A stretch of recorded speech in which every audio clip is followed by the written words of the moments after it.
minha filha.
Boa noite a todos. Mais uma noite de encontro com o professor Walter de Andrade. Caminho para a iniciação. Boa noite.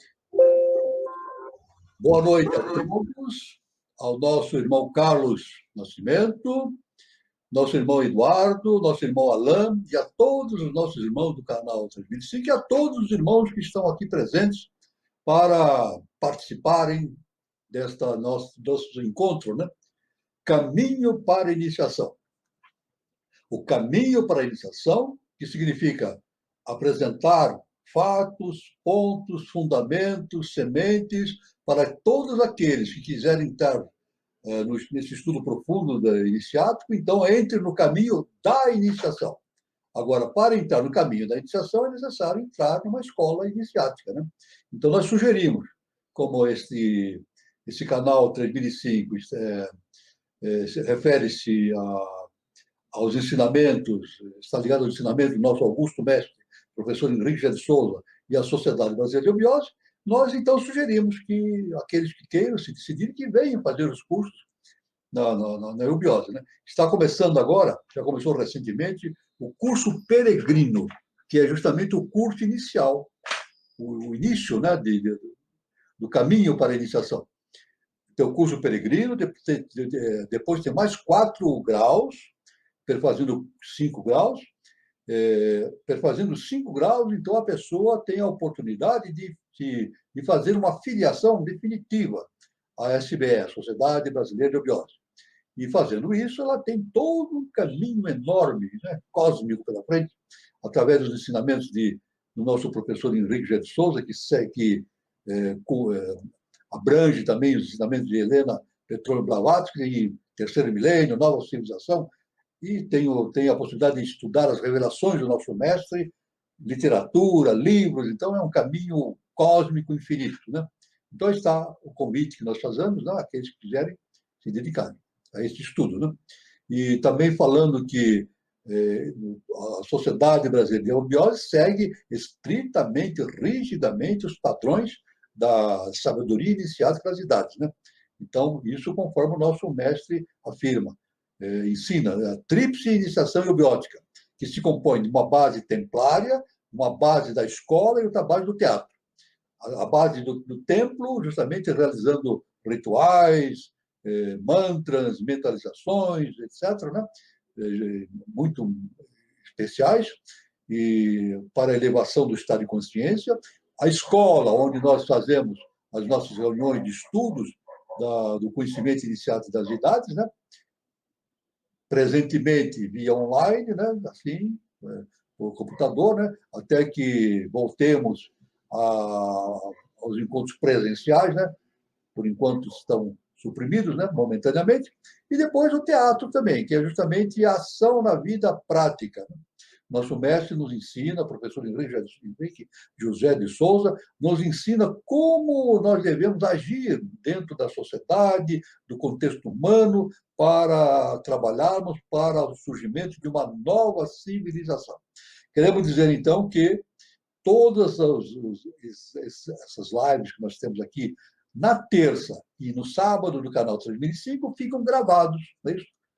Pela internet. na internet, no YouTube e no e-book.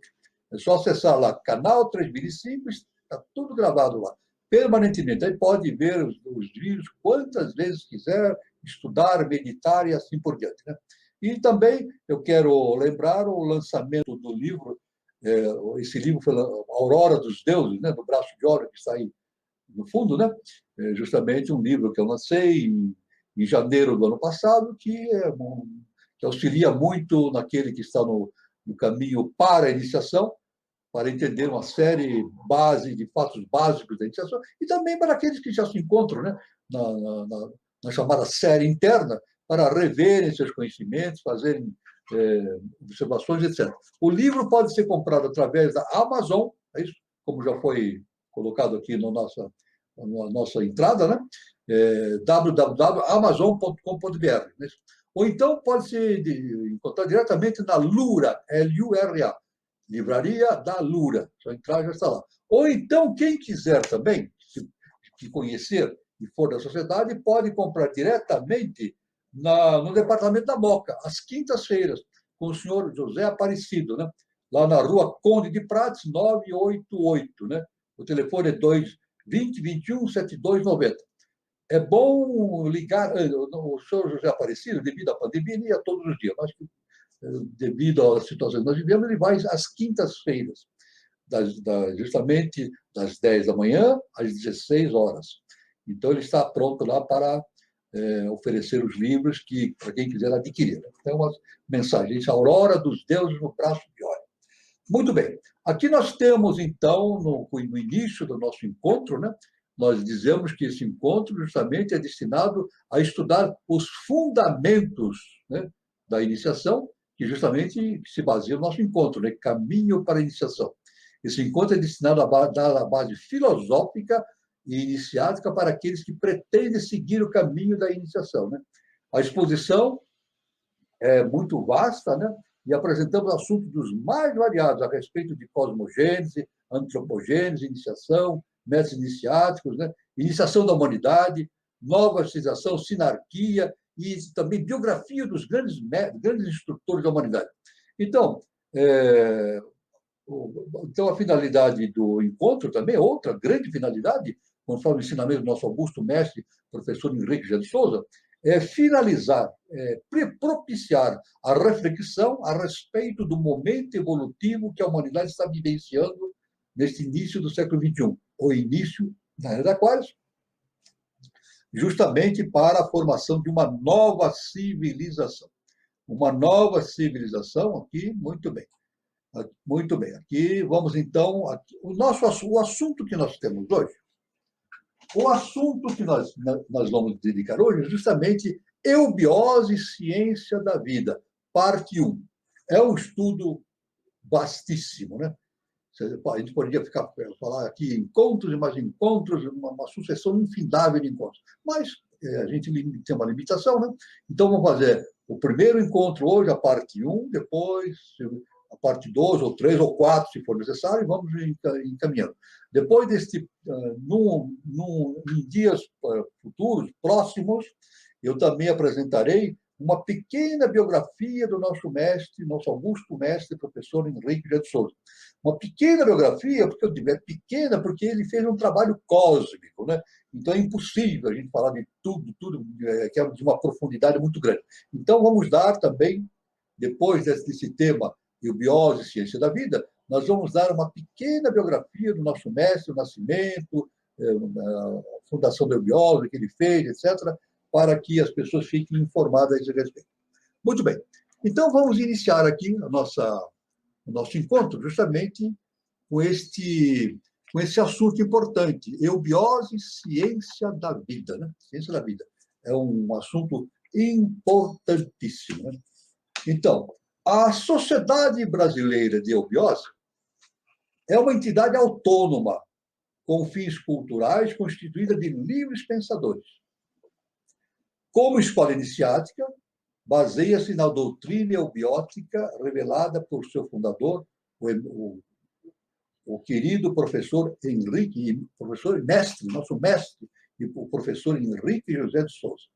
Seu objetivo imediato é manter um núcleo de elite para o preparo do terreno e das sementes da era de Aquários, que, segundo velhas tradições, surgirá na América no início do século XXI, tendo o Brasil como foco irradiador. É o momento, esse é o momento. Nesse início do século XXI, estamos aqui presentes, né? Justamente no Brasil. Né? Do vasto programa que vem empreendendo desde a sua fundação, em 1924, faz parte o combate ao analfabetismo, aos vícios e maus costumes sociais, ao fanatismo, à superstição, à mentira, ao erro e tudo mais quanto possa entravar a evolução humana. Cultiva a fraternidade universal. Dedica-se ao estudo comparado das ciências, artes, filosofias e religiões de todos os povos, através das idades. Estimula o desenvolvimento do espírito de livre investigação e crítica, único caminho capaz de transformar o homem, o ser humano, em um ser superior, consciente de si mesmo e de seu destino. Então está, isso aí é a base fundamental da eubiose, né? Trazendo essa imagem extraordinária que o nosso mestre, da obra que ele vem empreender na face da Terra, com todos os seus objetivos, né? Realmente grandioso o objetivo do trabalho eubiótico. Né? Então, nós temos que, em 10 de agosto de 1924, um domingo, o professor Henrique José de Souza fundou em Niterói, Rio de Janeiro, uma sociedade civil, com o nome de Dharana, Sociedade Mental Espiritualista. Foi a primeira fundação, assim que se tornou bastante clara, né, no seio da sociedade, né, foi justamente Dharana, Sociedade Mental Espiritualista. No segundo semestre de 1925, olha só, a fundação foi em 24, né? No segundo semestre de 1925, surge a revista Dharana, órgão oficial de divulgação da SBE, até hoje existente. Dharana é o nome de um dos passos da Yoga de Patanjali, significando o sumo controle da mente. O termo sânscrito foi em homenagem aos adeptos orientais, os mestres que até 1923 acompanharam esse trabalho do professor Henrique José de Souza. Então, depois de um ano, poucos meses após a fundação da Dharana, Sociedade Mental Espiritualista, surgiu então a revista Dharana. A Dharana, é claro, ia sendo publicada em fascículos, né, trimestralmente, né, e depois foi publicado em revistas. E, atualmente, além de ser publicado em revistas, os irmãos podem acessar pela internet. Perfeito? Então, é só entrar na internet, vai lá no busca, né? No Google, qualquer sistema de busca, e coloca lá Dharana e eubiose. Ou revista Dharana e eubiose. Vai encontrar todas as revistas publicadas, pode ser baixada, lido, evidentemente, gratuitamente. Então, um convite para todos aqueles que quiserem se aprofundar já de início nesses estudos, a acessar a revista Dharana na internet. Então, é só, como eu disse, né? É só ir no busca e colocar lá revista Dharana e eubiose, e vai aparecer lá, fica à disposição para ler todo o material disponível. Né? A 8 de maio de 1928, a Sociedade Mental Espiritualista passou a se chamar Sociedade Teosófica Brasileira, com os mesmos objetivos, porém, sob uma nova tônica evolutiva. Dharana, a joia do Oriente, ofertada ao Ocidente, pregara o desapego, a introspecção, a busca do eterno pelo amor universal, a doutrina do coração. A Sociedade Teosófica Brasileira, né, com o ensino da teosofia, cujas raízes gregas anunciam sua natureza filosófica e científica, apontavam o entendimento da obra do Supremo Arquiteto do Universo através do estudo da crítica da inteligência, a doutrina do olho. Todos os caminhos levam a Deus, diz o adágio. Mas quem souber colocar sua inteligência ao lado do coração, alcançará na Terra as maiores alturas, completa o professor Henrique José de Souza, pois é da união desses dois princípios, a inteligência e o amor universal, que nasce a sabedoria. Então, veja bem, então, nós podemos ver que o caminho da iniciação, como já está sendo dito, né, e é a base filosófica da biose do nosso mestre, é justamente, não é simplesmente desenvolver o conhecimento, a inteligência, não. Há, em paralelo, o amor universal. Porque sem o amor universal não há possibilidade de se atingir lugar algum. O amor universal é a estrada básica para o crescimento do ser humano, o autoconhecimento. Isso, veja, o nosso mestre falou, deixou escrito, todos os grandes mestres falaram a esse respeito, né? Buda, o Siddhartha Gautama, Jesus o Cristo, todo Francisco de Assis, todos os grandes mestres citam esse fato. O amor universal é fundamental para que nós tenhamos a possibilidade de alcançarmos o entendimento íntimo, do autoconhecimento. Né? A data de 8 de maio, assim como o nome da teosofia, foram em homenagem a Helena Petrovna Blavatsky. Né? Então, nós vimos que, como foi fundado em 8 de maio, né? A Sociedade Teosófica Brasileira foi fundada no dia 8 de maio, né? Em homenagem a Helena Petrovna Blavatsky, fundadora da Sociedade Teosófica nos Estados Unidos, em 1875, e falecida em 8 de maio de 1891. A HPB fora discípula de adeptos da mesma confraria Mahayana, o budismo filosófico primitivo. À época, ainda é conservada no oeste do Tibete e norte da Índia, locais estes em que Henrique esteve adolescente, em 1890, de 1899 a 1900, né? 2 anos, um ano e meio, praticamente, né? De onde, posteriormente, receberia correspondências, mensagens telepáticas e visitas daqueles excelsos mestres, até os 40 anos de idade, quando obteve a completa iniciação e o comando da obra. Então, veja bem que a sociedade Dharana, sociedade mental transformou-se em sociedade teosófica brasileira, né? Mas justamente indicando, seguindo o caminho dos ensinamentos contidos nas obras de Helena Petrovna Blavatsky. Então, muitos perguntam, o professor segue a doutrina de Blavatsky? Veja, ele segue o conhecimento iniciático das idades. Blavatsky seguiu o conhecimento das idades. Isso é importante na meditação. Todos os grandes mestres de verdade seguem o conhecimento iniciático das idades. Então, Blavatsky seguiu, o nosso mestre seguiu. Os nomes foram quase semelhantes, né? Sociedade Teosófica e, inicialmente, Sociedade Teosófica Brasileira, a partir dessa data, né? De 8 de maio, justamente 8 de maio, né? De 1928, né?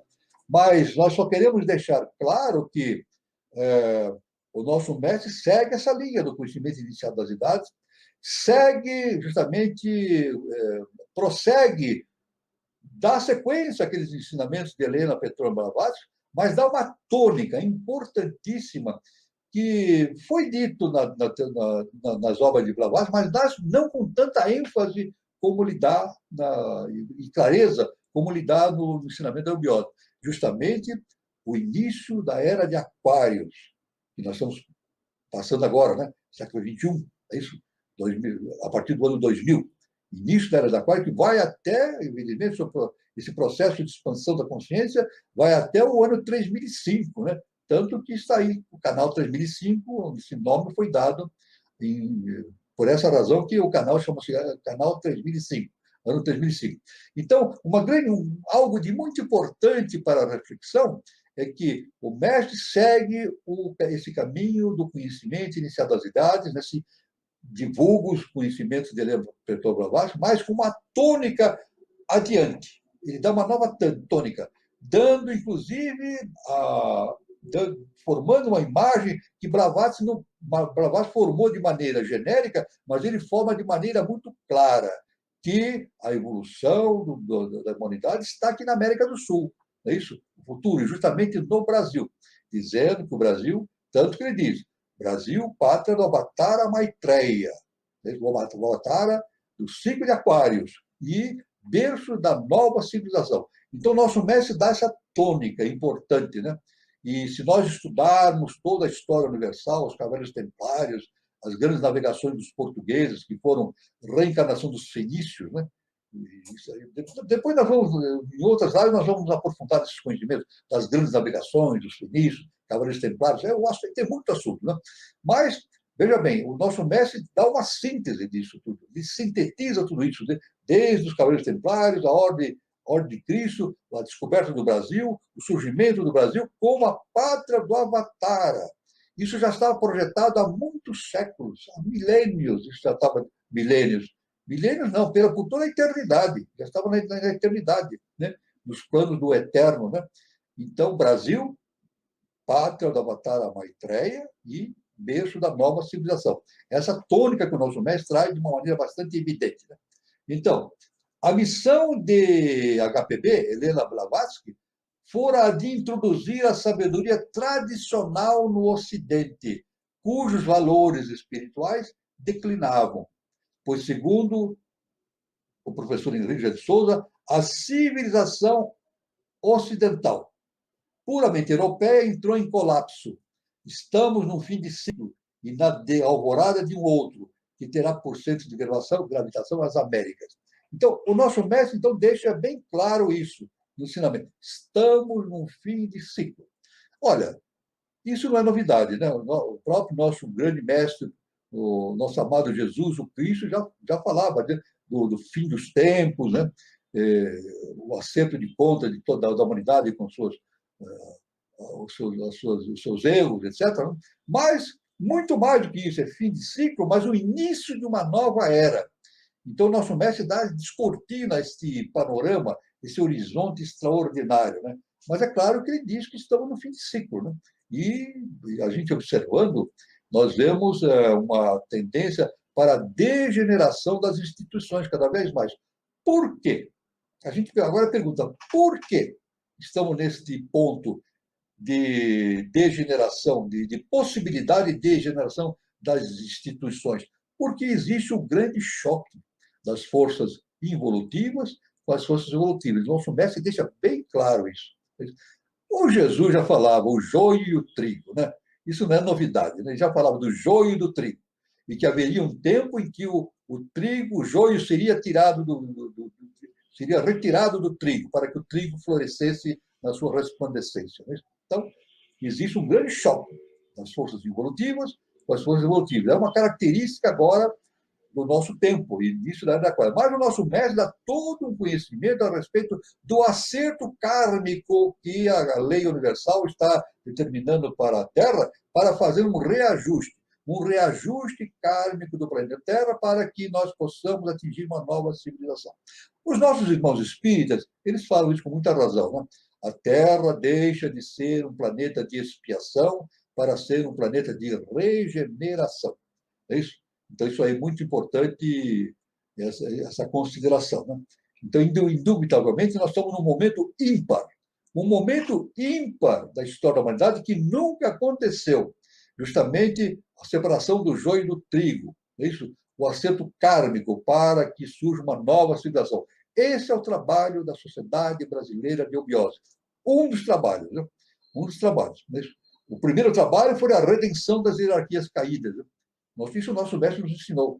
Um grande trabalho que a eubiose teve, o nosso mestre participou disso, foi a redenção das hierarquias caídas, né, dos seres caídos, né, durante uma série de processos evolutivos na humanidade. Né? E o segundo ponto, também muito importante, é justamente o estabelecimento de uma rota, segura, clara, espiritual, né, para o surgimento de uma nova civilização. Tais mestres, adeptos ou guardiões espirituais da humanidade, seres bem vivos e atentos aos movimentos sociais, haviam identificado, sobretudo na Europa, no último quartel do século XIX, último quartel o quê? Nos últimos 25 anos do século XIX, né? Forças desagregadoras, em geral antagonistas entre si, porém em conluio cego para abalar os pilares da civilização, retardando assim a evolução espiritual da humanidade. Então, Nós podemos citar, então, dois, que isso aí na eubiose fala-se muito.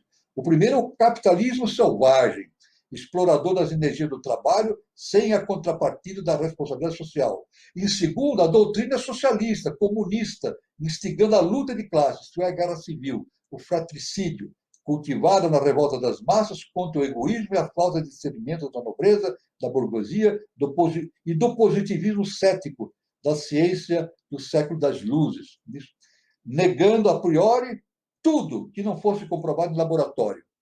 Os nacionalismos racistas, verdadeiras religiões de Estado à espera de seus messias caóticos, que não tardaram a surgir. Não é isso?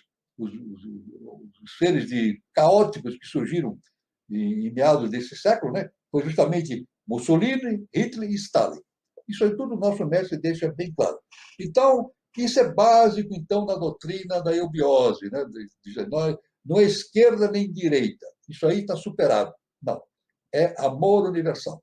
Nós temos agora que despertar o quê? O caminho do meio.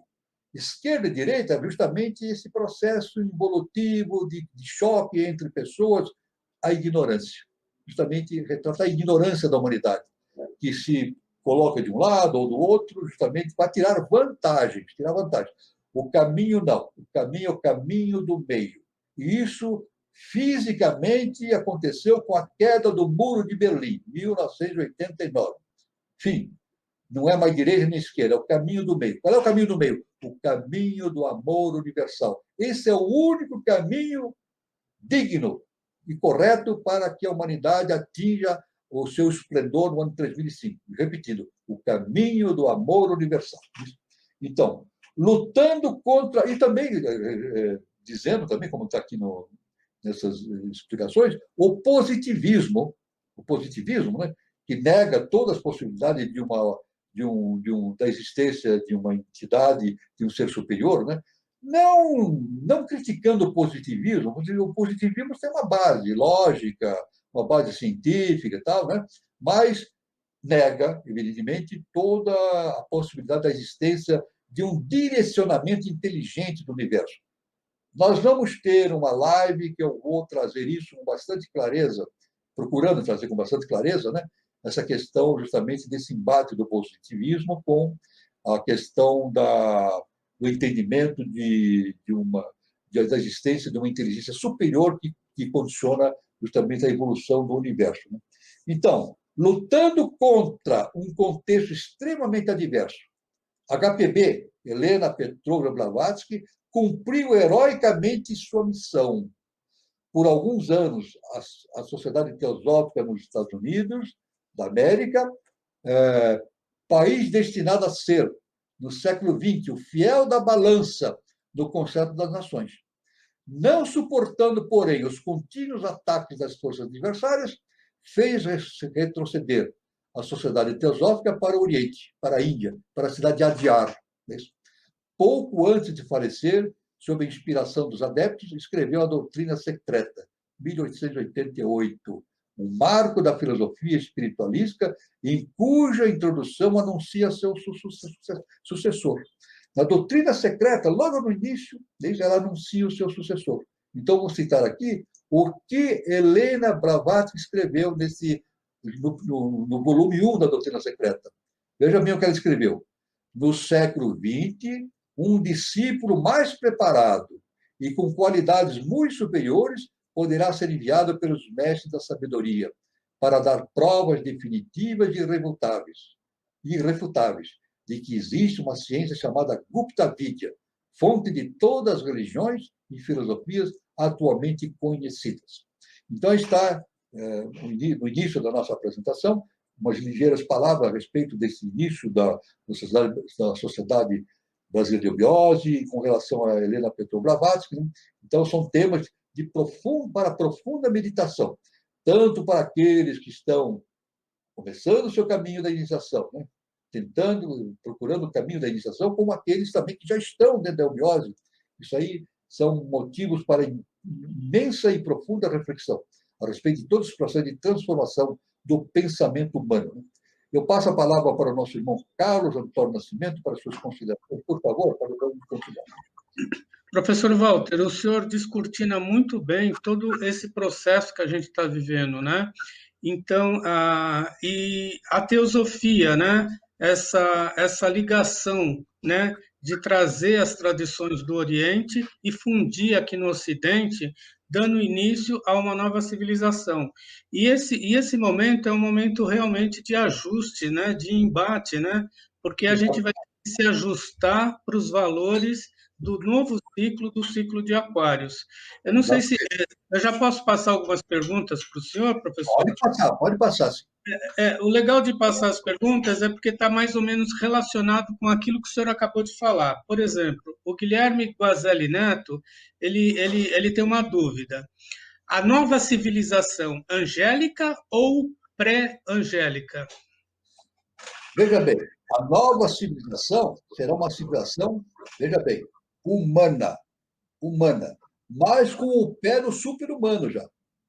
Então, é uma civilização que já estará, com certeza, com o pé no adeptado, né? Com certeza. Eu não sei dizer exatamente, aí o nosso mestre poderia responder exatamente qual será a situação do espiritual da humanidade, né? Mas talvez eu acho que o adeptado é um caminho mais para adiante, porque realmente é um pulo enorme, né?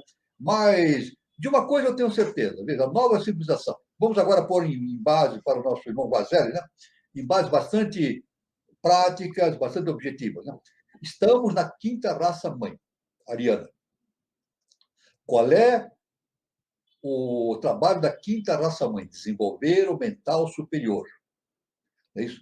Quando se desenvolve o mental superior, automaticamente, em paralelo, nós estamos desenvolvendo também o Budi. Budi.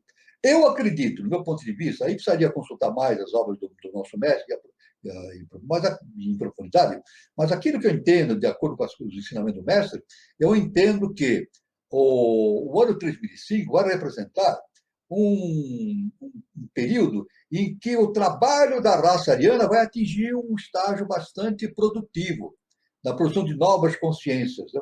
Talvez não acredite que seja o adeptado, porque o adeptado é o alcance de uma consciência akáshica, né? Átmica. Né? Isso aí realmente é um trabalho grandioso, né? Cósmico. Né? Eu acho que está muito mais para frente. Né? Tanto que o nosso mestre afirma que depois do ano 3005, quando a humanidade atingir um platô de evolução bastante diferenciado em termo evolutivo espiritual, vai se suceder mais 10 mil anos de evolução. Né? 10 mil anos para o preparo do quê? De novas raças, né? Porque surgirá a sexta raça-mãe e a sétima raça-mãe, na verdade, deverá surgir no planeta Terra. Né? Então, agora uma coisa é certa, veja bem, a nossa quinta raça-mãe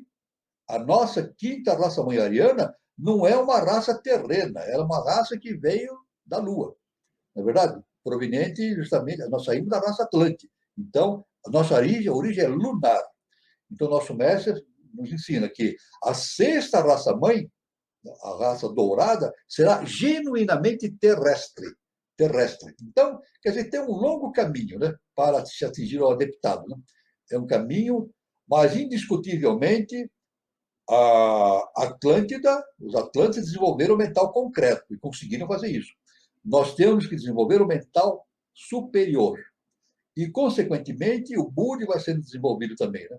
Então, eu não direi que em 3005 existirão anjos na face da Terra. Não. Anjos, o que são anjos? Seres super-humanos.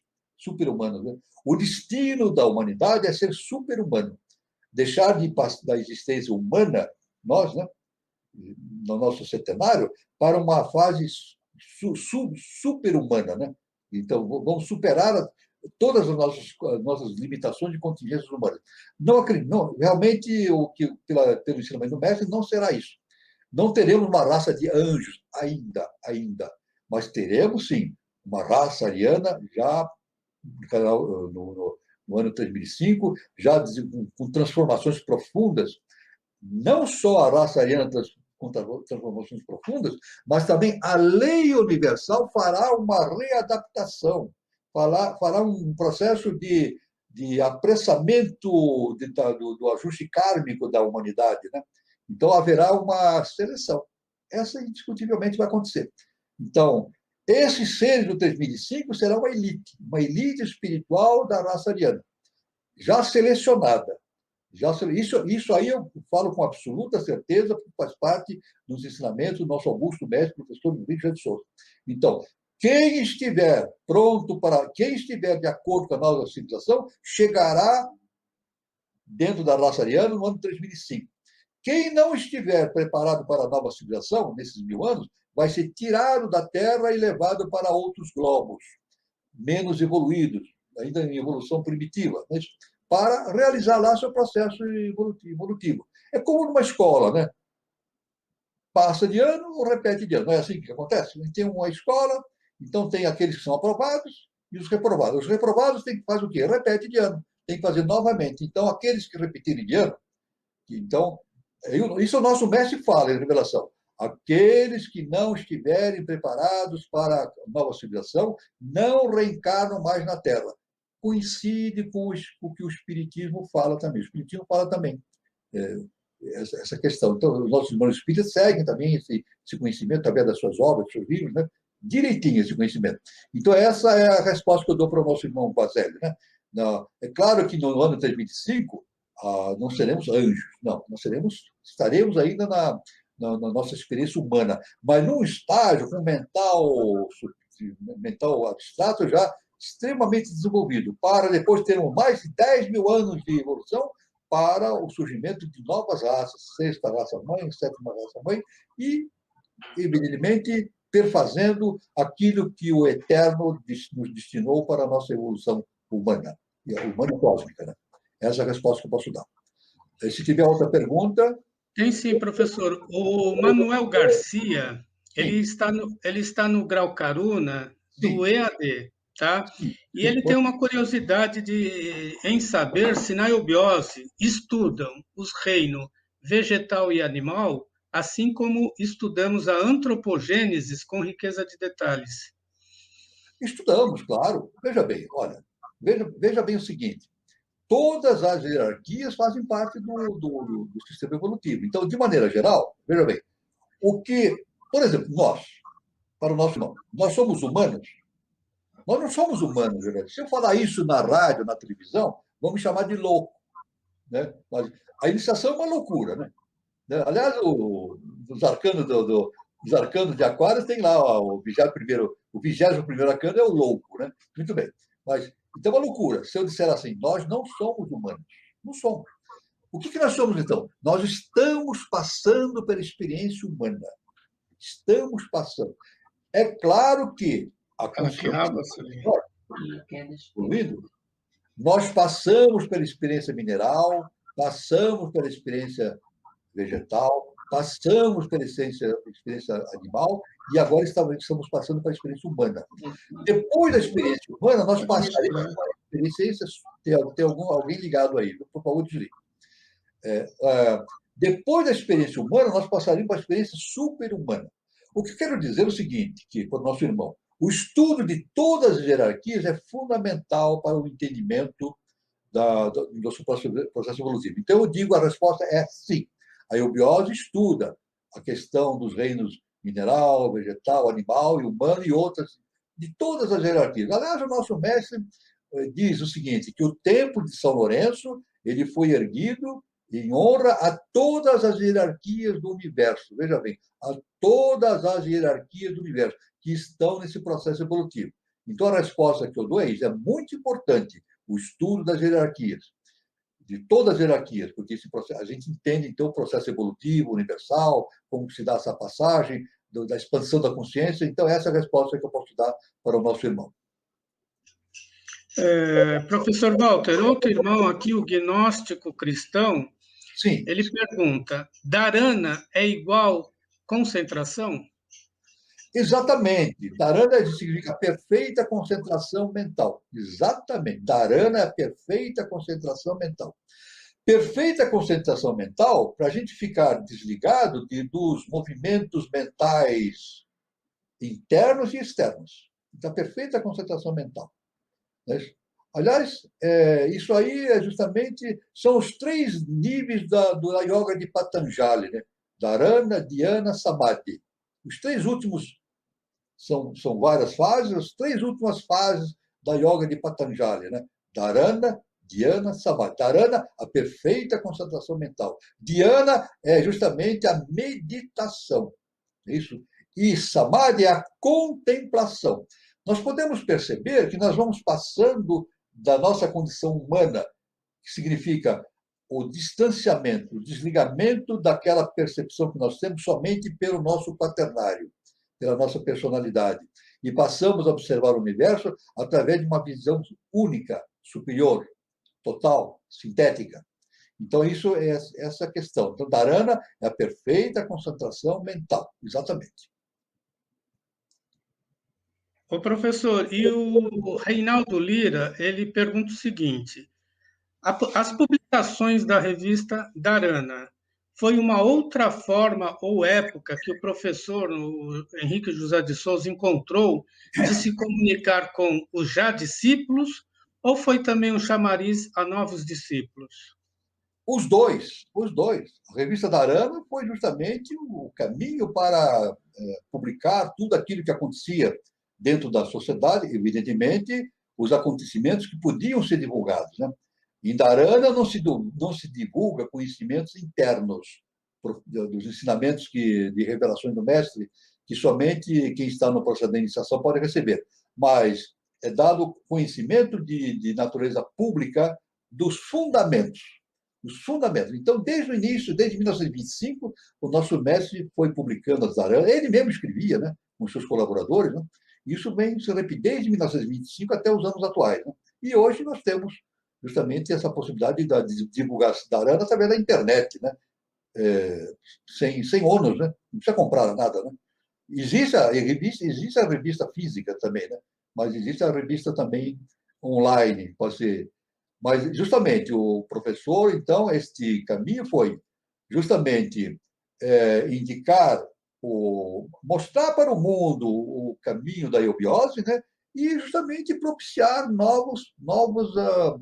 novas pessoas que aderissem à causa eubiótica. Né?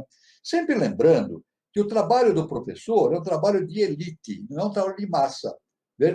Isso é muito importante. O trabalho do mestre não é um trabalho de massa.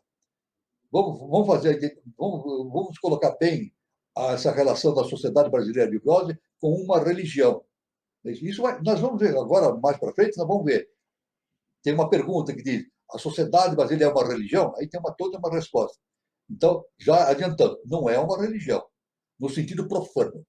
No sentido iniciático, se a gente se for no significado do religare, né? Religare com a consciência superior, sim, aí tem um sentido de uma religião, mas no religare, mas não no sentido comum. Né?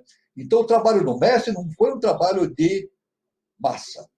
O trabalho de massa é o trabalho da religião, toda a religião que nós conhecemos. O trabalho do mestre é um trabalho de elite. Não é elite financeira, elite intelectual, não, elite espiritual. Formação de uma elite, para que possam ser veículos da consciência de Maitreya, veículos da consciência do Quinto Senhor, isso, Arabel, veículo dos Matradevas, veículo de todos os grandes seres de hierarquia que estão no universo superior, para que nós possamos veicular essas consciências justamente em direção da face da Terra. Esse é o nosso papel, nos tornarmos veículos. Então, aí está o grande trabalho do nosso mestre, o professor Henrique Souza, formar uma elite. E essa elite é a responsável para que surja no Brasil e no mundo uma nova civilização, baseada nos princípios iniciáticos, da ordem, da luz e do amor universal. Então, esses realmente são os dois princípios que nós estudou quando ele começou a publicar Dharana. Isso. O professor, o Guilherme Guazelli, ele pergunta o seguinte: amor universal começa com o não julgamento? Não, a Mônada universal, veja bem, vamos dizer assim, a Mônada universal, ela nasce no Sol central. Nasce no Sol central e vai viver no primeiro trono. No primeiro trono, primeiro logo. Não é verdade? Ela ali sabe tudo. Ela sabe tudo ali. Tudo. Agora, ali ela vive um estado de consciência cósmica. Não tem karma, não tem karma. É o Dharma. Mas a mônada emite uma projeção sua em direção dos mundos mais densos. O mais denso do nosso plano é o mundo mineral. Nessa descida dessa projeção, essa consciência da mônada vai se esquecendo da sua origem. É claro que, esquecendo da sua origem, ela pode cometer, e como comete, erros, enganos, desvios. Aí então surge a lei do karma para fazer a retificação. É isso? Fazer a retificação. Não é a retificação da mônada, porque a mônada, no seu estado inicial, ela é manifestação da divindade. Mas ela não tem a experiência do mundo humano. Do mundo humano, não. Do mundo mineral, vegetal, animal, humano e assim por diante. Aí, é claro que nesses planos inferiores existe a ação da lei do karma. Então, é o que nós somos. O que nós somos? Mônadas. Mônadas que foram... Nós somos projeções de mônadas do primeiro trono, que viemos para projetar na Terra, passamos pela evolução mineral, vegetal, animal, e agora estamos na fase humana, né? E, claro, respondendo pelo karma. Então, o karma é algo tipicamente do mundo objetivo, do mundo manifestado. No mundo imanifestado não existe o karma em si, é Dharma. A lei universal é o Dharma. Agora, no mundo manifestado é o Dharma, a lei da causa e efeito. Mas, no momento que o indivíduo atinge o adeptado, veja, no momento que ele atinge o adeptado, uma consciência akáshica, ele se livra da lei do karma. Ele quebra a roda de Sansara. Assim, Buda ensinou isso, né? Quebra a roda de Sansara. Então, ele passa a ser o quê? Uma consciência super-humana. Não está mais sujeito ao karma. Então, nós não somos super-humanos. Somos humanos. No ano 3005, não seremos super-humanos ainda. Estaremos sujeitos ao karma também. Mas a caminho do processo evolutivo da mônada em direção da consciência superior, do adeptado, né? Do além akáshico. Essa é a resposta que eu posso dar para o irmão. Tiver mais alguma... Estou gostando das perguntas. Estou muito Também, estou gostando. Perguntas muito boas. Excelente. O professor Neuri Francisco Morandi, ele pergunta: a redenção destina-se somente às hierarquias caídas ou também a toda a humanidade? A toda a humanidade. Olha, eu quero dizer o seguinte: olha, a lei é justa e perfeita. Ela funciona de cima a baixo. Todos estão... Eu até brinco assim, né, que na lei universal não existe foro privilegiado. Não tem foro privilegiado. Todos são julgados exatamente de acordo com a lei universal. E pelo contrário, viu? Pelo contrário, os mais evoluídos são julgados com mais rigor. Veja bem, a lei é muito justa. Os menos evoluídos, mais ignorantes, a lei é mais branda. Mas os mais evoluídos, que têm um conhecimento superior, eles têm que responder mais drasticamente pelos seus desvios, porque têm um conhecimento, né? Agora, é claro que essa lei é plena. O nosso irmão queria saber isso, né? E queria saber a respeito de... Perfeito, professor. Existe, claro que nós... na verdade, existem hierarquias caídas, né? Por exemplo, a luciferina, né? Hierarquia luciferina, hierarquia caída, né? Que já foi redimida.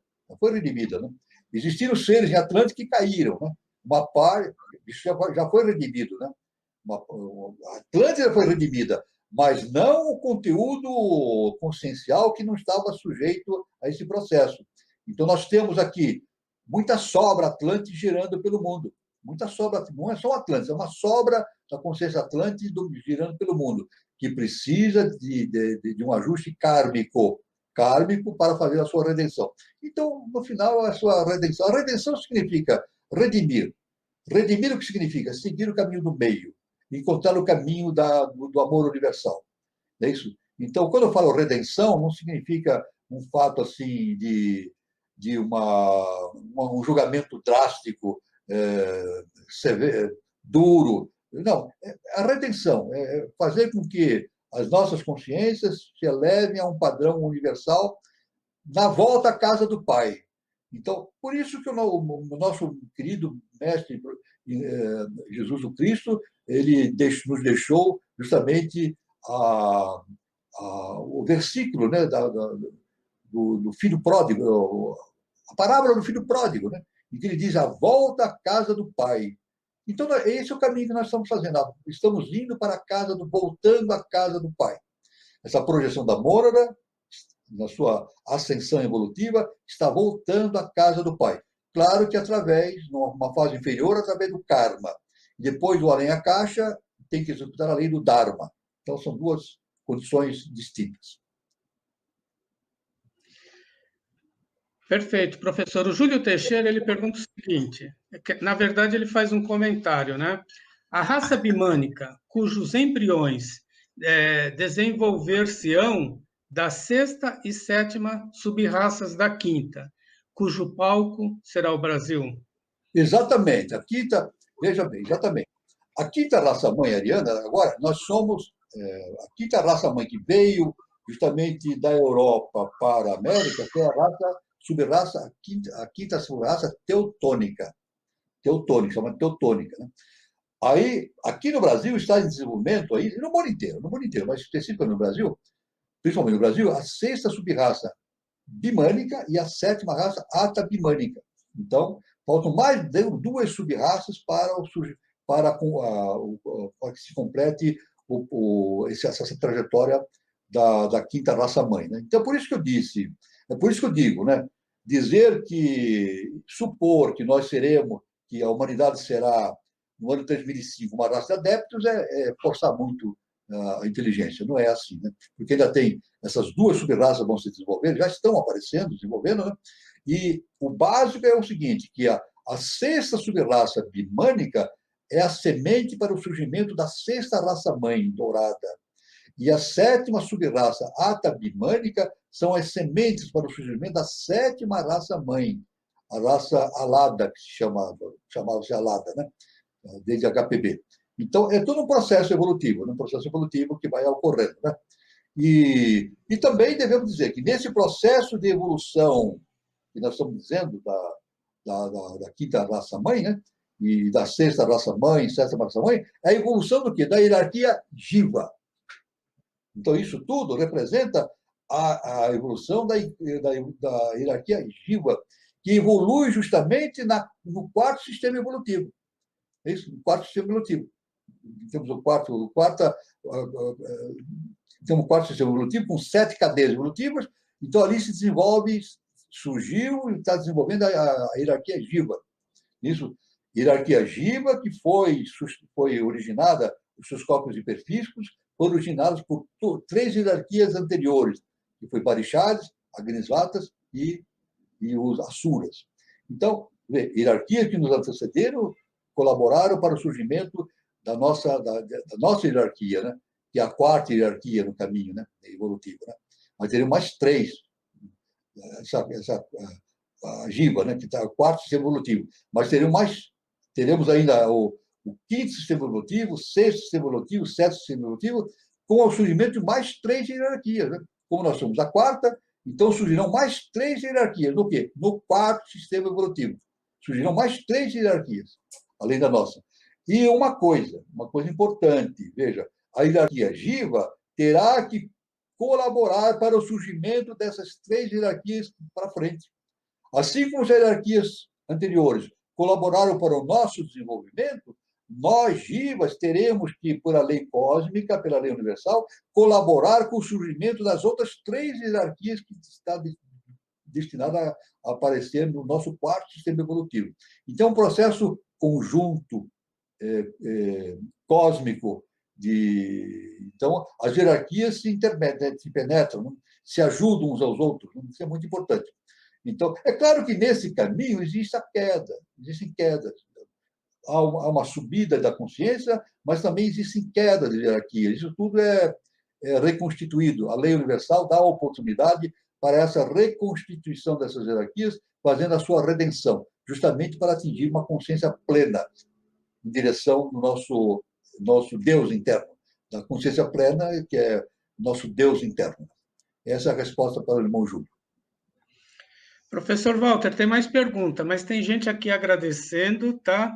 A perfeita observação que o senhor coloca nas respostas, fica tudo assim muito claro, né? Perfeito. e assuntos tão difíceis, né, de entendimento. Eu já falei isso anteriormente, né?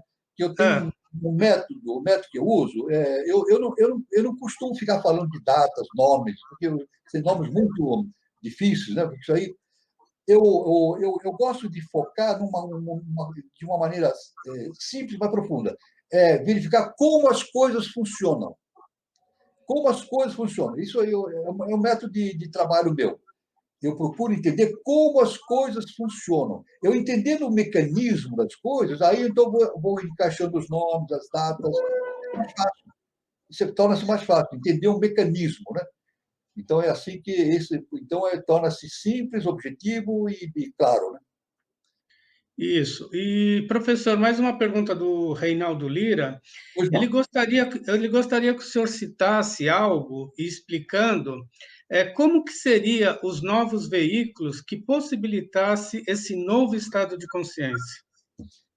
Esse novo estado de consciência, olha, há uma sutilização.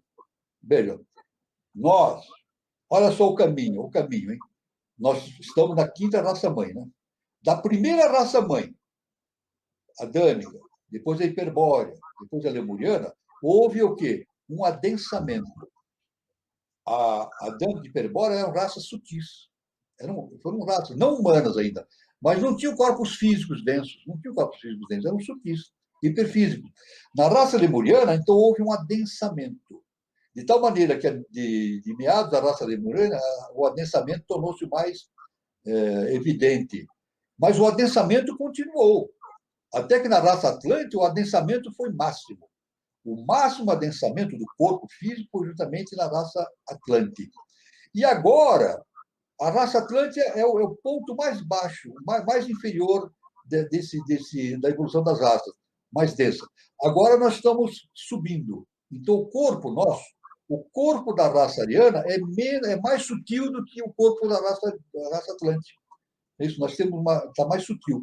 E para frente, todas as sub-raças e raças que existirão serão cada vez mais sutis. Então, é a sutileza, né? Vai haver uma sutilização dos corpos. Tanto que a sexta raça-mãe será a raça doirada, que é a união de todas as raças que já ocorreram na Terra, uma síntese. Né? Raça negra, raça amarela, raça branca. A síntese. Então, o processo é sintético, né? A raça dourada. E a sétima raça-mãe é chamada, na doutrina sagrada, por raça alada. Mas não é simplesmente porque terão asas, não é bem isso. Isso aí é um termo, isso é um simbolismo, um simbolismo. É raça alada porque eles vão flutuar mais no ambiente terrestre, né? Porque a gravidade já não será tão intensa neles, porque os corpos deles serão bem sutis, mais sutis do que os nossos. Bom, são duas raças para diante, nós estamos na quinta, são a sexta e sétima raça. Então, o processo é de sutilização dos corpos, cada vez mais. Mais sutilização dos corpos, mas com a permanência das experiências que foram obtidas nos veículos anteriores. Isso é importante. Então, essa é a resposta que eu posso dar para o irmão, né, a respeito desse processo de sutilização, de descida para uma compleição mais densa e depois subida para um destino mais sutil. Esse é o caminho da humanidade. Correto, professor. O gnóstico cristão, ele queria que o senhor explicasse a relação entre iniciação e pistisofia. Olha, o gnóstico cristão, vamos fazer o seguinte, ele está sempre presente aqui. Eu Sim. estou preparando uma live sobre gnose, pensamento gnóstico. Então, nós vamos entrar, na Pistisofia, nós vamos entrar justamente nesse entendimento dentro da gnose. Né? Eu apenas diria o seguinte: qual é a característica da gnose? A característica principal, eu acho que talvez isso se encaixe no conhecimento dele. Né? O conhecimento da gnose significa autoconhecimento. É isso? Autoconhecimento. O indivíduo, a consciência, deve entrar dentro de si mesmo e tirar de lá o conhecimento. É o conhecer. Conhece a ti mesmo, né? Nós te ipso. A gnose é isso, que significa conhecimento. Mas o conhecimento de quê? De coisas externas? Não, coisas internas nossas, o nosso Deus interior. É isso? Então, a gnose trata disso. É claro que, talvez se encaixe nessa resposta que eu vou dar. É claro que a gnose teve uma importância muito grande nos primeiros cristãos. Os primeiros cristãos tinham um pensamento gnóstico muito importante, os mestres, né? Mas porque eles não seguiam determinadas regras, regras assim de organizações materiais, religiosas, etc., né? Então, foi por isso que a gnose ela não foi aceita pela religião ocidental.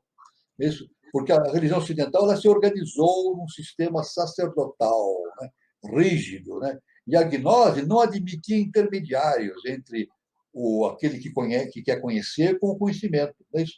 Então, por isso que houve aquele massacre, né, lá no sul da França, dos cátaros, né?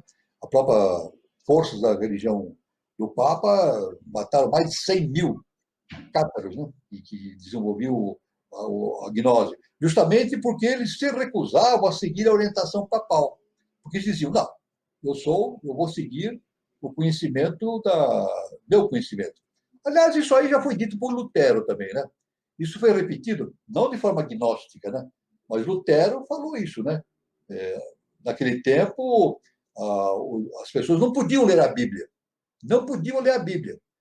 Quem lia a Bíblia era o sacerdote e transmitia para o seguidor da religião o que ele tinha lido na Bíblia. Lutero disse assim: não, todos têm que ler a Bíblia. Isso foi o conhecimento do Lutero: todos têm que ler a Bíblia. Então, isso é o conhecimento luterano é básico: todos têm que ler a Bíblia e tirar suas próprias conclusões. Então, isso aí tem também um pensamento gnóstico no meio, né? Então, talvez, com a Piste Sofia, talvez eu dei alguma resposta para o nosso irmão, o gnóstico, né? Mas eu quero dizer que vamos desenvolver isso numa live específica. Vamos estudar todas essas relações, no momento oportuno. Mas é o que eu poderia falar de momento. Então, o Júlio Teixeira ele faz uma colocação, professor, o Júlio Teixeira, Piste Sofia traz Madalena como evangelista. Exatamente. A Maria Madalena, ela é uma mestra gnóstica. Ela tinha um conhecimento gnóstico extraordinário. E eu vou dizer mais, eu já falei isso, né?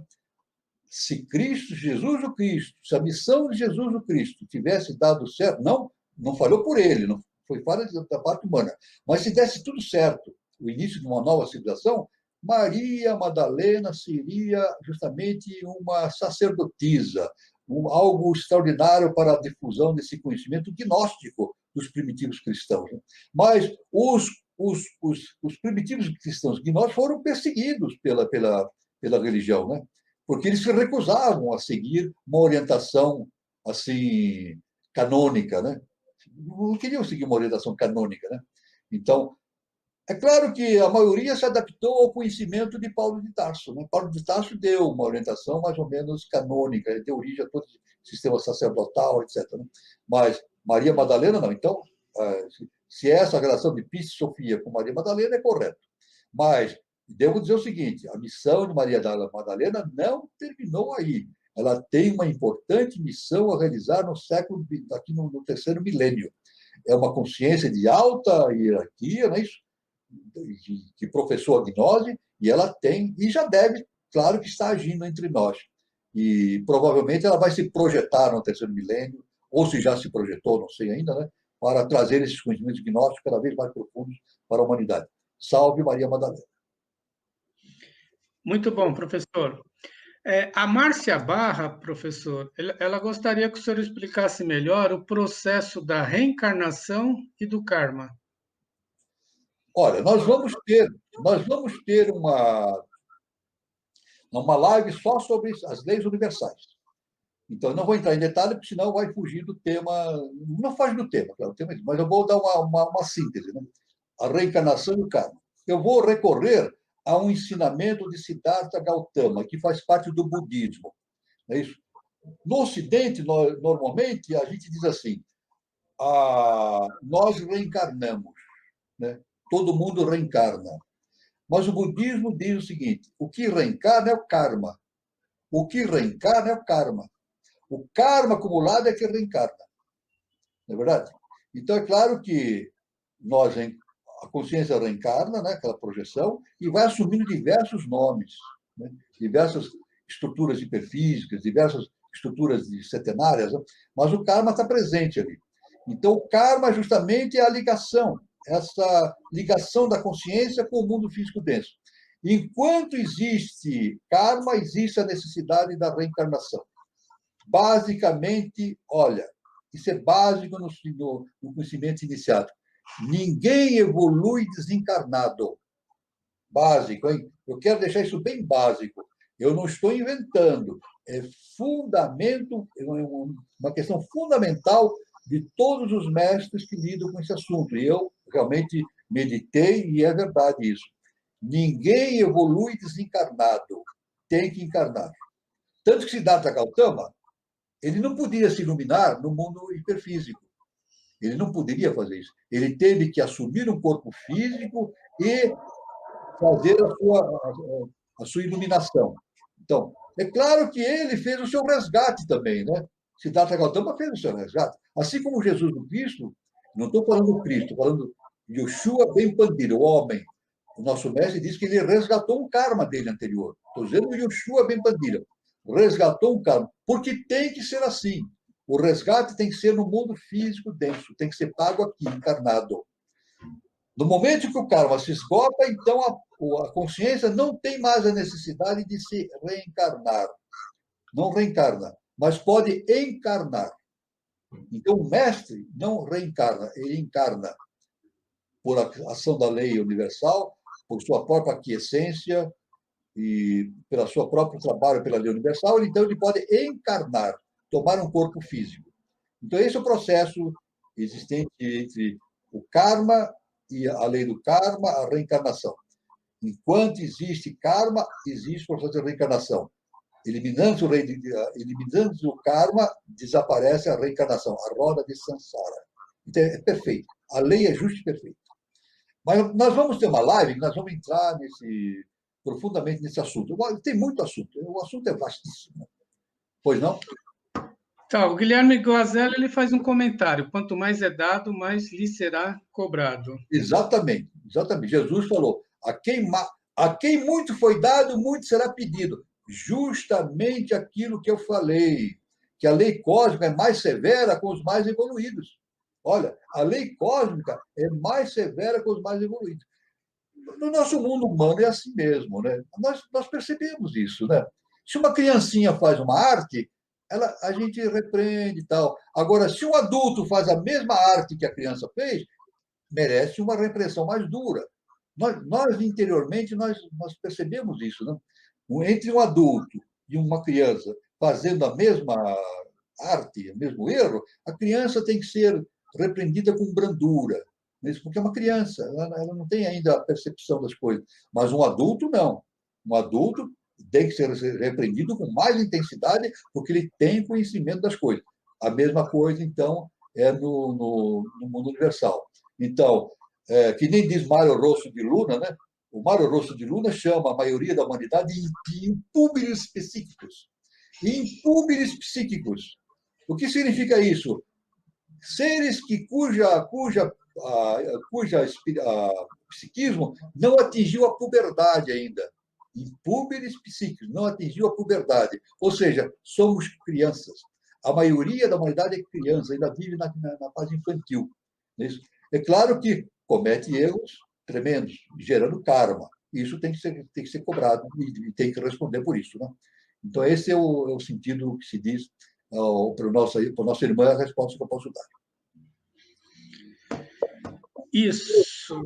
Professor, tem uma pergunta do Guilherme que é meio confusa, mas eu vou colocar para o senhor, tá? Ele Sim. tem uma dúvida, uma curiosidade. O Sim. Jair Messias Bolsonaro nasceu na latitude 23.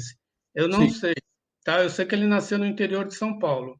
Sim. Ele nasceu na latitude 23. Ele renasceu em Juiz de Fora, também na latitude 23. Sim. São Lourenço, em Minas Gerais, também está na latitude 23. Tudo isso tem alguma relação, prelação, ou é puro acaso? Olha, eu não vou dar uma resposta sobre o Jair Bolsonaro, porque não faz parte do. Eu não posso entrar nesse detalhe e falar sobre políticos. Né? Olha, uma coisa que eu quero dizer também muito importante.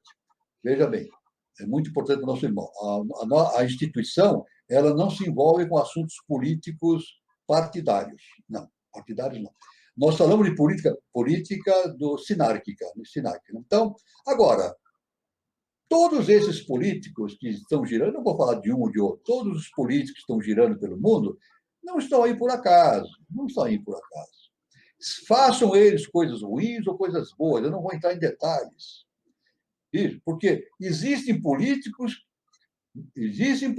que fazem coisas más, mas que agem através da lei. Pois Hitler ele teve ele causou uma Segunda Guerra Mundial, né? Que estava em latência, mas ele foi instrumento da lei. Por mais, se eu falar isso na rádio em público, vão dizer que eu sou doido, louco, né?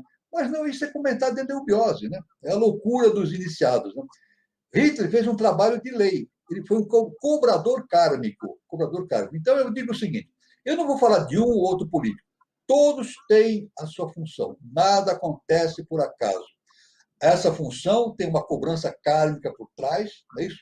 Quando um político assume uma determinada posição, ele tem um karma que está sendo cobrado. Talvez ele esteja recebendo uma oportunidade para a sua redenção. Veja bem que interessante. Não estou falando do Brasil, estou falando do mundo inteiro.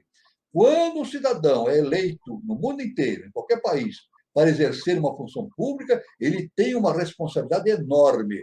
E é claro que não acontece por acaso. Ele está ali para responder a um processo kármico. Tudo é karma. E se ele não responder, ele vai aumentar o seu karma. Aumentar mais o seu karma ainda. Né? A gente pode citar Hitler, por exemplo. Né? Hitler, ele foi colocado ali por um processo kármico. Né? Tinha que acontecer isso. E tudo acontece. Nada acontece por acaso, né? Então, a questão dos políticos é o seguinte: nós queremos que no futuro todos os políticos atinjam uma consciência superior, todos os políticos, todo ser humano atinja uma consciência superior para seguir a linha do amor universal, do serviço fraterno a todos, né? E que nós tenhamos lá no 3005 uma organização social, política, governamental digna de um mestre Jesus, de um Siddhartha Gautama, de um mestre de Henrique de Souza.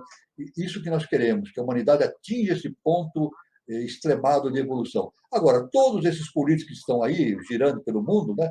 Não vou citar nenhum, né? Todos. Claro que eles estão ocupando suas posições, é um processo kármico. Estão tendo oportunidades para a sua própria redenção e para o serviço à humanidade. Se não o fizerem, o seu karma vai aumentar. E então vão responder por um karma muito, muito sério, porque a quem muito foi dado, olha, a quem muito foi dado, muito será. Jesus falou: a quem muito foi dado, muito será pedido. Veja bem, qualquer presidente, qualquer rei, qualquer monarca de qualquer país do mundo, ele recebeu muito e vai ter que responder por isso. Não vai ficar por isso, não. Ele vai ter que responder por isso, item por item, na lei do karma. Então, eu acho até que, se muitos imaginassem isso, os candidatos subiriam na face da Terra. Eu acho que se os políticos a candidatos públicos, né, os políticos, imaginassem todas essas questões, isso os levaria a desistir de suas candidaturas. Viu? Porque ser candidato e ser eleito é uma responsabilidade enorme e vai responder por um karma muito grande, principalmente se for corrupto, se desviar das finalidades. Principalmente os corruptos responderão por um karma terrível, terrível. Não só, aliás, nem renasce mais aqui, né? Sujeito que se elege e produz a corrupção, nem na Terra ele fica mais, já sai para fora. Já sai para fora. Vai para uma nova civilização? Jamais. Então, ser político tem que manter isso, a honestidade, a dignidade e, principalmente, o amor universal. Estamos muito longe disso. Estamos muito longe disso no planeta Terra. No planeta Terra. Então, o Guilherme ele tenta se justificar, professor, dizendo que Jair, como coluna J, entre Messias e Bolsonaro, coluna B. Bom, coluna JB. eu deixo para o irmão essas considerações. Eu não vou fazer considerações. Tá O, bom.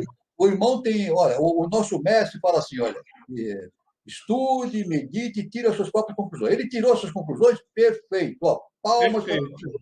Se ele tirou as suas conclusões, ele está seguindo justamente a orientação do nosso mestre, né?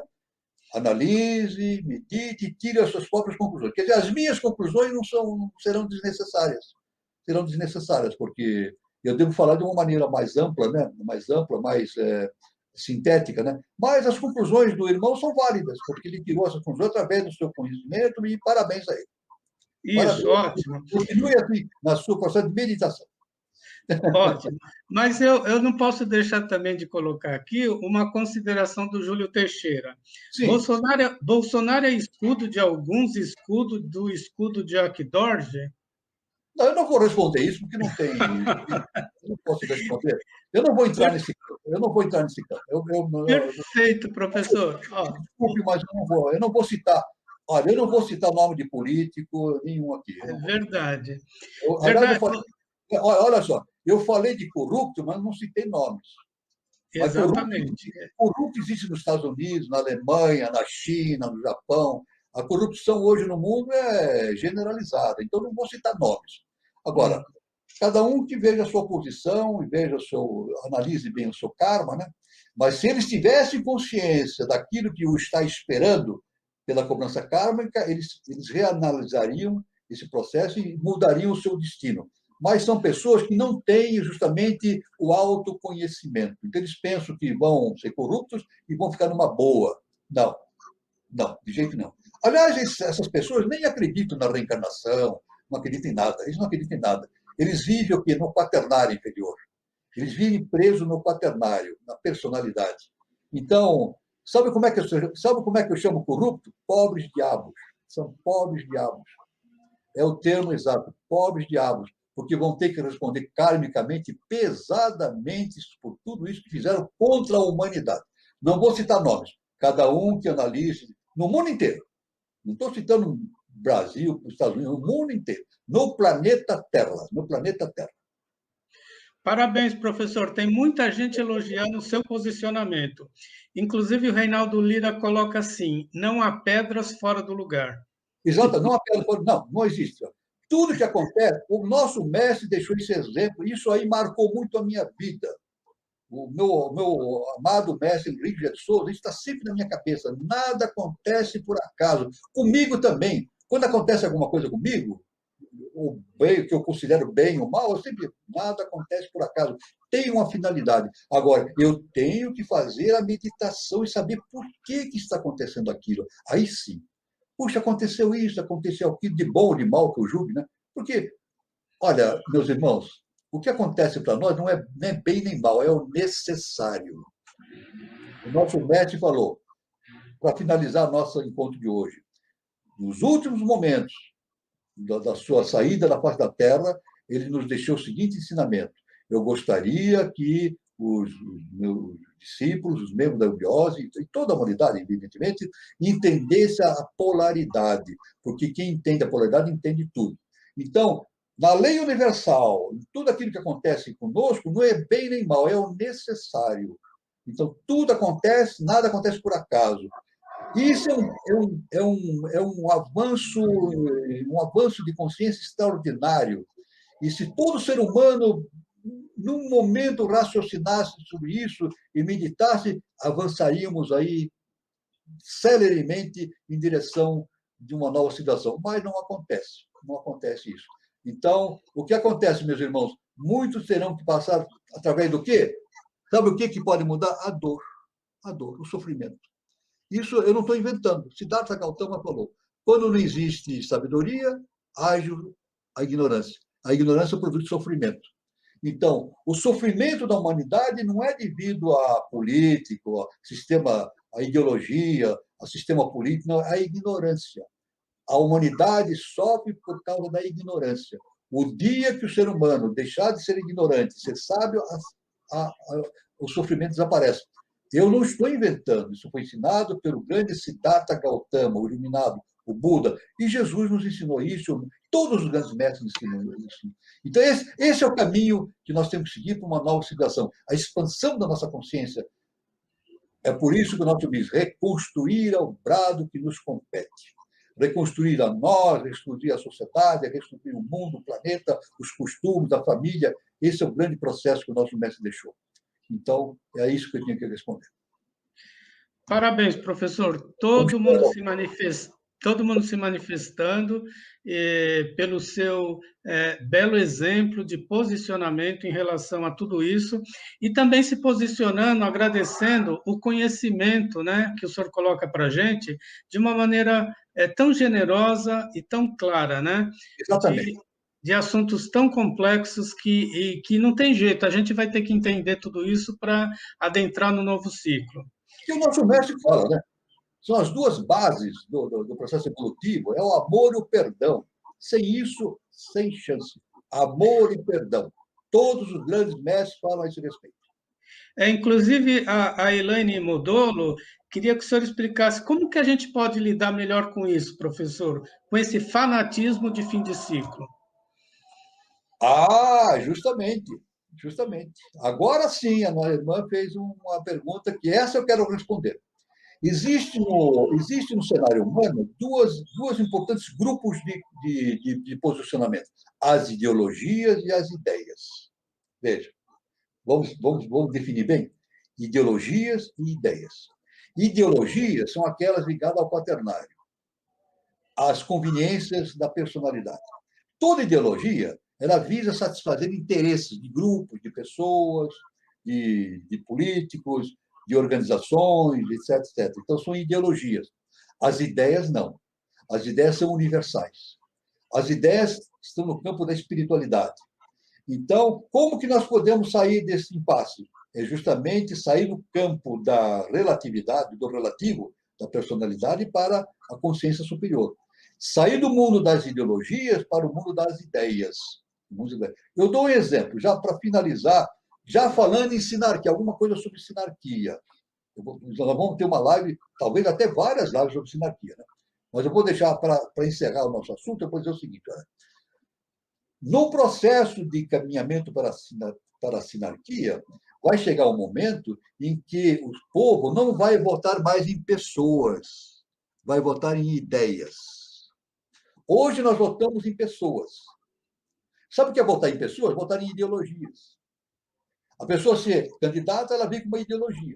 Não, porque eu vou fazer isso, porque eu penso dessa maneira, porque eu sou isso, eu sou de lá, eu sou daqui, eu sou de cima, eu sou de baixo, da posição dele. Então, um grande contingente vai naquela ideologia, aplaude, etc. E depois, com o tempo, se dá mal e as coisas são... Agora, veja bem, no futuro, nós votaremos, o processo de votação vai continuar existindo dentro de uma base de parte participativa, vai existir uma sociedade participativa, moderna, avançada no sistema sinárquico, né? Mas não escolheremos mais os dirigentes através do voto em pessoas, mas em ideias. A pessoa emite uma ideia, a gente analisa e vê se aquilo coincide com as ideias superiores, com as ideias que devem gerir, nortear justamente o processo de teosofia, de ideias sinárquicas. Então, essa é a resposta que eu dou para a nossa irmã. Como é que nós nos libertamos deste cárcere? Esse cárcere privado, nesse cárcere privado, né? O quaternário é um cárcere privado, nós estamos presos aqui. Então, a sequência é libertar-se desse cárcere, fazer a sua transformação interna. Fazer a sua transformação interna. Novamente recordando Jesus o Cristo, conhecereis a verdade e ela vos libertará. Conhecer a verdade é conhecer a si mesmo, conhecer a Deus que está dentro de nós mesmos. E nós nos libertamos do quê? De nós mesmos. Nos libertamos de nós mesmos. Então, no futuro, no processo a caminho da sinarquia, nós vamos aderir e trabalhar no caminho das ideias. Das ideias. É claro que vamos escolher ideias que tragam bem para a humanidade, de amor ao próximo, de amor universal, de evolução da humanidade, da espiritualidade e assim por diante. Então, essa é a resposta que eu posso dar para a irmã. Muito obrigado pela pergunta. Muito inteligente a pergunta. Bom, professor, chegou agora o momento de eu dar o recado, né, da nossa roda de conversa de Hoje não. terça-feira. Então, aqui no canal 3005, toda terça-feira, no mesmo horário, às 20h40, nós temos a nossa roda de conversa, né? Então, terça-feira agora, dia 25 de maio de 2021, no mesmo horário, às 20h40, teremos a nossa roda de conversa com o tema Taumaturgia do Mestre. Autocura e iniciação por meio da aplicação dos Salmos de Davi, segundo os ensinamentos do professor Henrique José de Souza. Comentários sobre a verdadeira teurgia e ou taumaturgia, tá? Com o nosso querido irmão Tarcísio Espósito Filho, tá? De Rio Claro. Então, ele que fará a explicação desse assunto que é muito interessante. A nossa querida Daniela Troncoso, mediadora, e o nosso querido Eduardo Nunes, também mediador. E eu gostaria, antes de encerrar, eu gostaria de agradecer, tá, inclusive, o trabalho da Daniela Troncoso e do Eduardo Nunes, porque para a realização desse trabalho que a gente tem aqui no canal 3005, tem uma equipe, né, trabalhando atrás dos bastidores. Então, eu queria agradecer o trabalho de todos os irmãos que não aparecem, mas que estão nos auxiliando. Muito obrigado, Daniela Trancoso. Muito obrigado, Alan. Muito obrigado, Eduardo. E eu queria agradecer a participação de todos, tá?